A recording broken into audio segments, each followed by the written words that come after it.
poster boy of the WEF and the globalist utopians. And he's bent and demented this poor country of mine in ways that Canadians are just barely beginning to wake up to. I mean, I think there's more to it. I mean, I think you in your writings and also your commentary, you touch on this again and again, which I think is so important. I mean, this is also a little bit an element of a civilization in a crisis, but also a crisis of confidence. I mean, take one example. I always find this so fascinating. The Hoover Dam, right, was built in 5 years during a Great Depression. The Golden Gate Bridge was built in 4 years during a Great Depression. Nowadays, if you want to build something in the United States, right, you have to wait up to 5 years to get the environmental impact study. I mean, why would anybody try to build anything like that? So, and I'm not sure at some point, could we still do it if we wanted to? No, we couldn't. Well, look, I just reached out to Buttigieg's office a couple of weeks ago about the immense spending that's occurring on the infrastructure front.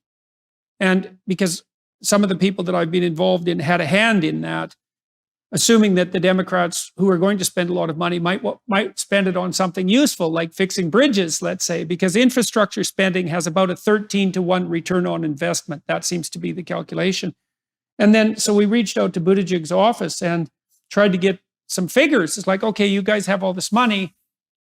Do you have a website where you've listed the projects that the money is being spent on and just are tracking whether or not anything's actually happening? And the deputy secretary wrote back. He reached out to an infrastructure expert that I was in contact with and encouraging to ask this question. And he said, well, we're not sure that on a project of this scale that effectiveness, genuinely in quotes, effectiveness is a realistic goal. And we don't believe that something with this sort of widespread significance can be evaluated essentially at that level of granularity. And then he sent me a map that showed how much money had been given to each state, which is not the question I asked. It's like, I don't give a damn how much money you spent. That's easy. My business partner always laughed with me. He said, it's really easy to grow your business on the cost side. And the amount of money you spend is not an indicator of your moral advantage or your moral reliability.